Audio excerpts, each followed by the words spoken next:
Welcome to a night of total terror. Dead live on living flesh. The dead whose haunted souls.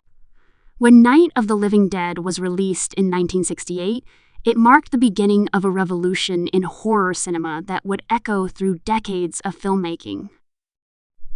Directed by George A. Romero, this low-budget black-and-white film was created with modest resources, but an extraordinary vision. It wasn't just a movie about zombies rising from their graves. It was a haunting reflection of the social and political tensions of its era. Shot on a shoestring budget in Pennsylvania, the film's raw aesthetic became its strength, giving it an unsettling realism that made audiences believe the nightmare could actually be happening just outside their window. At its heart, the story follows a group of strangers trapped in a farmhouse as the dead begin to rise and feed on the living. The film wastes no time establishing its eerie tone as Barbara and her brother Johnny arrive at a cemetery, only to encounter a mysterious figure stumbling among the graves. That figure, later revealed to be one of the undead, sets off a chain of terrifying events. Barbara flees to the farmhouse, where she meets Ben, a resourceful man determined to survive. Together, they must fend off waves of relentless creatures while dealing with the growing tension and paranoia within the house itself. The simplicity of the story hides a deep psychological intensity.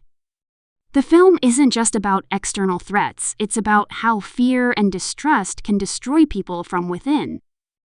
Ben, played by Duane Jones, quickly emerges as the film's central figure, taking charge and trying to maintain order amidst chaos. His calm, determined demeanor contrasts sharply with the panic of the others. As the group faces siege from the undead, their unity crumbles under the weight of fear and selfishness. The constant argument between Ben and Harry Cooper, another survivor hiding in the basement with his family, becomes one of the film's most gripping conflicts. It's not the zombies who tear the group apart, it's human nature itself. One of the most groundbreaking aspects of Night of the Living Dead was its casting. Duane Jones, an African-American actor, took the lead role in an era when such representation was almost unheard of in mainstream cinema. His portrayal of Ben was not written with race in mind, but his presence brought unintentional yet powerful social commentary to the story. In a time marked by civil rights struggles and social upheaval, the image of a black man taking charge, making rational decisions, and surviving against both monsters and human hostility carried enormous symbolic weight. The film's shocking and tragic ending, where Ben survives the night only to be mistaken for a ghoul and shot by a white posse, resonated deeply with audiences. It felt like a brutal reflection of the racial violence that defined much of 1960s America. The atmosphere Romero and his team created was raw, gritty, and utterly terrifying. The black and white cinematography added to the realism, making the gore and horror even more disturbing. The documentary-like shooting style gave the impression of news footage, blurring the line between fiction and reality. The minimal score, made up of eerie, droning sounds, enhanced the tension instead of distracting from it. Every shadow, every creaking floorboard, every moan from outside the boarded windows contributed to a sense of doom that built relentlessly until the film's devastating conclusion. The production itself was as unconventional as the story it told. With limited funds, Romero and his team had to innovate constantly. The zombies were played by local residents. Makeup effects were improvised, and many of the props were handmade. Despite these limitations, or perhaps because of them, the movie gained an authenticity that big-budget productions often lack. The sense of claustrophobia inside the farmhouse was palpable, and the isolated setting amplified the fear of being trapped in an inescapable nightmare. What truly set Night of the Living Dead apart from other horror films of its time was its unapologetic approach to violence and moral ambiguity. It didn't flinch from showing flesh being torn or humans turning on one another. But it wasn't gore for shock's sake, it was horror grounded in meaning. Romero used the living dead as a mirror to society, exposing the decay of humanity beneath the surface. The zombies were not just monsters, they were a metaphor for conformity, consumerism, and the loss of individuality. In a world where the dead devour the living, survival becomes a question of ethics as much as instinct. At the time of its release, audiences were stunned. This was unlike anything they had seen before. The film had no Hollywood gloss, no glamorous stars, and no reassuring ending. It was brutal, bleak, and disturbingly real. Many viewers were unprepared for such intensity, especially given that horror films in the 1960s were still largely tame or fantastical. Night of the Living Dead changed all that. It showed that horror could be raw social commentary. It opened the door for a new kind of storytelling where filmmakers could explore deeper fears about society, identity, and mortality. Critics initially didn't know what to make of it. Some dismissed it as too violent or too grim, but others recognized its brilliance almost immediately.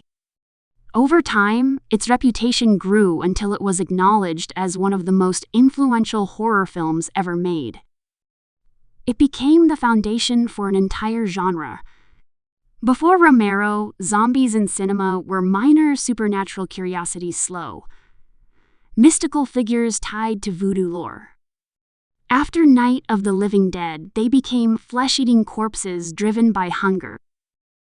Romero's interpretation defined the modern zombie as we know it, influencing everything from Dawn of the Dead and The Walking Dead to countless video games, television shows, and pop culture references. The film's impact wasn't just artistic, it was cultural. Released at the height of the Vietnam War and a time of civil unrest, it mirrored the chaos and disillusionment of the world outside the theater. The grainy black and white images of the dead consuming the living felt eerily similar to the disturbing images people saw nightly on their televisions: war footage, protests, assassinations. The idea that civilization could crumble overnight, that ordinary people could turn on each other under pressure, resonated deeply with audiences living through turbulent times. Over the years, Night of the Living Dead has been studied, analyzed, and celebrated in countless ways. Scholars have explored its themes of race, class, gender, and authority. Horror fans have admired its tension, pacing, and visual storytelling.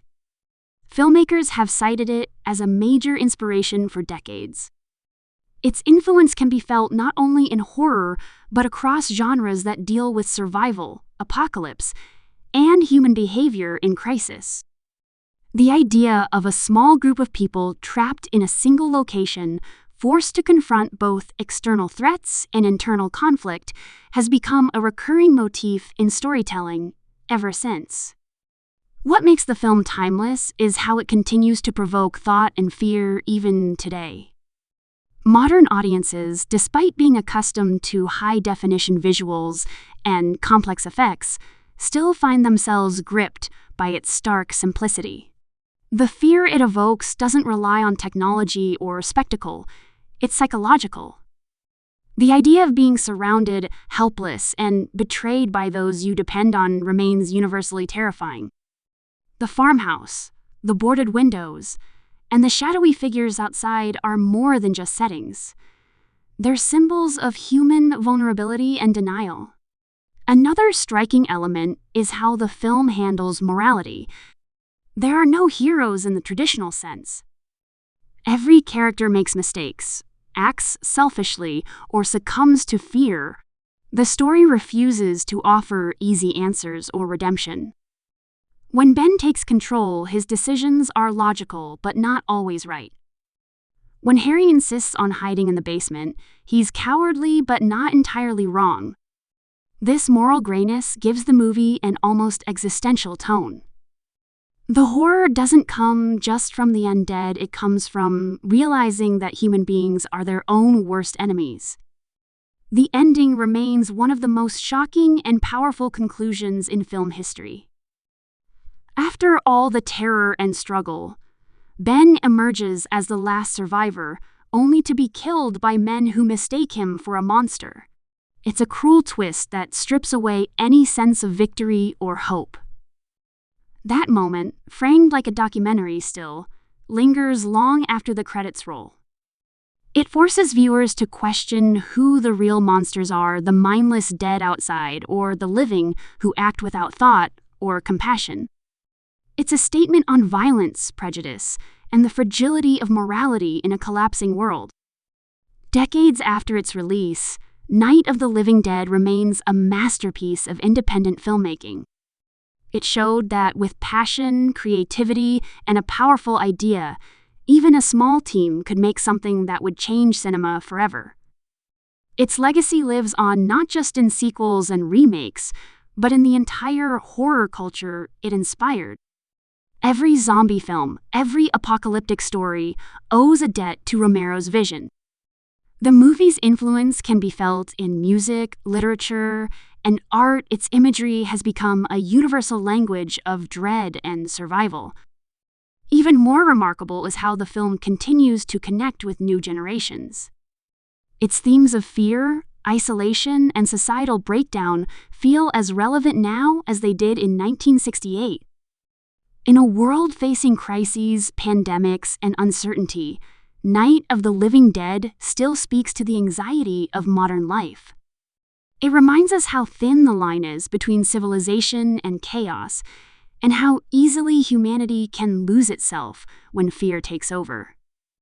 The film endures not just as entertainment, but as a haunting mirror of our collective fears, one that refuses to fade with time. In the end, Night of the Living Dead is more than a horror movie. It is a landmark in storytelling, a bold social statement, and a cinematic experiment that redefined what was possible in the genre. It captured a moment in history and turned it into something timeless. Its blend of realism, tension, and moral depth ensured that it would never be forgotten. Romero's debut remains a chilling reminder of both the power of independent cinema and the darkness that lies within the human soul. It's not just a film about the dead coming back to life, it's about the living losing what makes them human. And that, perhaps, is the scariest thing of all.